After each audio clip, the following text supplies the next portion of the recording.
आपके लिए financial freedom बहुत ज़्यादा मुश्किल होने वाला है अगर आपको ये नहीं पता है तो। There are only 4 ways to make money. पैसे कमाने के आपको जितने भी रास्ते पता है वो सब के सब इन 4 तरीकों में आते हैं और ये मैं नहीं कह रहा, ये कह रहे हैं best selling author Robert Kiyosaki. इस वीडियो में हम जानेंगे कि ये 4 तरीके कौन से हैं और कौन सा तरीका वेल्थ बिल्डिंग के लिए सबसे बेहतर है और आपके फाइनेंशियल फ्रीडम के लिए आपको किस कैटेगरी में होना चाहिए। तो रॉबर्ट कियोसाकी के हिसाब से पैसे कमाने के सिर्फ 4 तरीके हैं। ESBI। अब ESBI का मतलब क्या होता है? तो ई का मतलब होता है एम्प्लॉय। एम्प्लॉय कौन होता है? जैसा कि हम सब जानते हैं कि एम्प्लॉय वो होता है जो पैसे के लिए अपने टाइम को ट्रेड करता है। दुनिया के 90% लोग इसी कैटेगरी में आते हैं। इस कैटेगरी का एक को ये होता है कि इसमें एक स्टेबिलिटी का एहसास होता है। आप ऑफिस जाते हैं, ऑफिस जाकर के आप 8 से 10 घंटे काम करते हैं। 8 से 10 घंटे काम करने के बाद महीने के एंड में आपको एक फिक्स सैलरी आपके अकाउंट में आ जाती है। तो इस कारण से इसमें आपको एक स्टेबिलिटी का एहसास होता है। लेकिन अब देखो तो इस कैटेगरी में जितने भी लोग हैं उनके पास सिर्फ एक ही सोर्स ऑफ इनकम होता है और अगर कभी भी इनकी जॉब चली गई तो ये अपनी इनकम से हाथ धो बैठते हैं। इस कैटेगरी में एक और प्रॉब्लम ये है कि आप जो भी वैल्यू क्रिएट करते हैं आपकी सैलरी हमेशा उससे कम रहती है। अगर आपको 50,000 रुपए की सैलरी मिल रही है तो आपका एम्प्लॉयर आपको 50,000 की सैलरी तभी दे रहा है जब आप अपने एम्प्लॉयर के लिए 5 लाख रुपए का काम कर रहे हैं। 5 लाख रुपए की आप वैल्यू प्रोवाइड कर रहे हैं तब आपको 50,000 रुपए की सैलरी मिल रही है। ये इस कैटेगरी का सबसे बड़ा कौन है। दूसरा कैटेगरी है सेल्फ एम्प्लॉयड। अब ये भी काफी ज्यादा एम्प्लॉय कैटेगरी के तरह ही होता है। इसमें भी जो व्यक्ति है वो अपने टाइम को ट्रेड करता है पैसे कमाने के लिए। बट इसमें एक प्रो ये है कि इसमें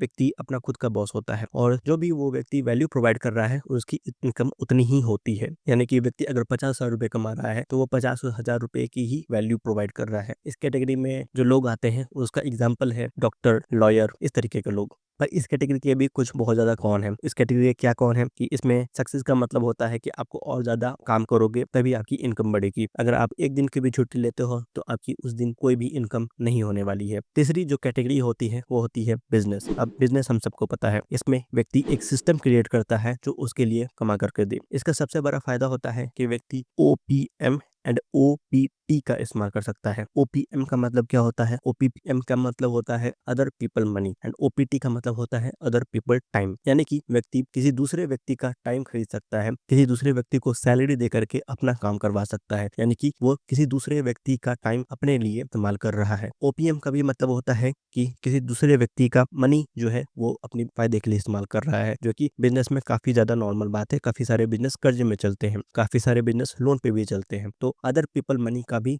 बिजनेस में काफी ज्यादा इस्तेमाल होता है। लेकिन इसके जो कौन होते हैं वो ये होते हैं कि इसमें कुछ हद तक फाइनेंशियल अनसर्टेनिटी रहती है और इसमें जो स्किल सेट होता है वो काफी ज्यादा डिफरेंट होता है। जो स्किल सेट बिजनेस चलाने के लिए जरूरी होता है वो हमें किसी भी स्कूल में, किसी भी कॉलेज में नहीं पढ़ाया जाता है। अब चौथा और आखिरी क्वाड्रेंट होता है इन्वेस्टर। ये मेरी फेवरेट कैटेगरी है। These people make their money work for them. ये खुद के लिए कोई जॉब क्रिएट नहीं करते हैं, ना ही ये किसी बिजनेस को क्रिएट करते हैं, बल्कि ये किसी दूसरे लोगों के बिजनेस में अपना पैसा इन्वेस्ट करते हैं और इनका पैसा जो है वो टाइम के साथ में बढ़ता रहता है। इसका जो फायदा होता है वो होता है कि इसमें काफी ज्यादा आपके पास टाइम रहता है। They have much more free time और that is exactly what real financial freedom mean कि आपके पास में टाइम है काफी ज्यादा। आपको पैसे कमाने के लिए टाइम खर्च करने की जरूरत नहीं पड़ रही है। इसके जो कौन है वो भी बिजनेस के तरह ही है कि इसमें काफी हद तक फाइनेंशियल अनसर्टेनिटी रहती है। अगर स्टॉक मार्केट या फिर जहां पे भी आपने इन्वेस्ट किया है उसकी वैल्यू अगर गिर जाती है तो आपकी इनकम भी काफी ज्यादा गिर जाएगी। और इसमें भी जो स्किल सेट है वो काफी ज्यादा डिफरेंट होता है और वो स्किल सेट हमें किसी भी स्कूल या कॉलेज में नहीं पढ़ाया जाता है।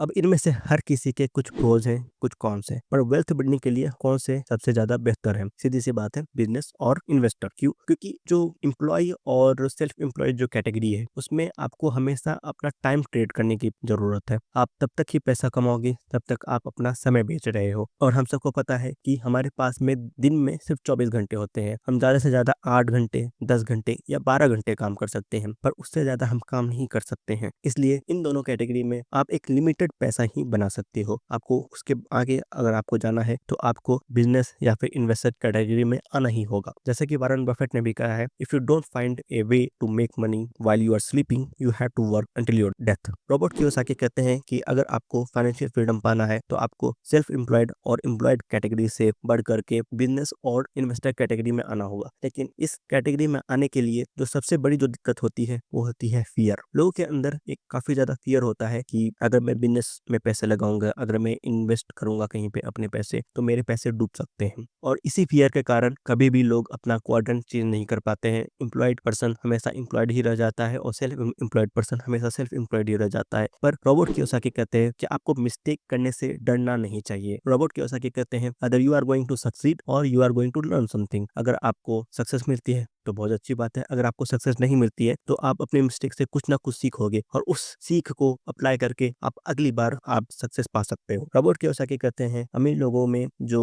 खुद के दम पे अमीर हुए हैं उनमें कम से कम ये 3 क्वालिटी जरूर होती है। वो है long term thinking, delayed gratification and they use power of compounding. और जो लोग अमीर नहीं होते हैं, जो लोग सक्सेसफुल नहीं हो पाते हैं, उनमें ये 3 क्वालिटी होती है। वो होती है short term thinking, instant gratification and they abuse the power of compounding. यानी कि लोन ले लेते हैं और लोन उनके अगेंस्ट में काम करता है। पावर ऑफ कंपाउंडिंग उनके अगेंस्ट में काम करती है लोन के केस में। अगर आपको पावर ऑफ कंपाउंडिंग के बारे में और ज्यादा जानना है तो आप इस वीडियो पे क्लिक करके जान सकते हो। मैंने इस पर ऑलरेडी एक वीडियो बना रखा है। Use the job, don't let job use you. Robert Kiyosaki कहते हैं कि job security is an illusion. और ये काफी हद तक सही बात भी है, क्योंकि अगर आप आज के टाइम पे देखो तो एआई के कारण आपने देखा होगा कि कई सारी कंपनियों में मास ले ऑफ हुए हैं। एक साथ हजारों लोगों को ले ऑफ कर दिया जा रहा है। क्यों? एआई के कारण। तो इस एआई के दौर में जो जॉब सिक्योरिटी है वो सच में एक तरह से इल्यूजन बन चुका है। जॉब सिक्योरिटी आपके हाथ में नहीं है, लेकिन फाइनेंशियल सिक्योरिटी कहीं ना कहीं आपके हाथ में है। आप फाइनेंशियल सिक्योरिटी के लिए आप काम कर सकते हो। आप जॉब का ही इस्तेमाल कर सकते हो फाइनेंशियल सिक्योरिटी तक पहुंचने के लिए। अगर आपके पास अभी पैसा नहीं है तो आप अपने जॉब का इस्तेमाल करके सैलरी कमा सकते हो। उसी सैलरी को आप कहीं इन्वेस्ट कर सकते हो। आप अपने सैलरी को किसी बिजनेस में इन्वेस्ट कर सकते हो, या फिर आप अपनी सैलरी को किसी एसेट में इन्वेस्ट कर सकते हो जहां से आपको रिटर्न आएगा। और एक तरह से आप अपना क्वाड्रेंट एम्प्लॉय से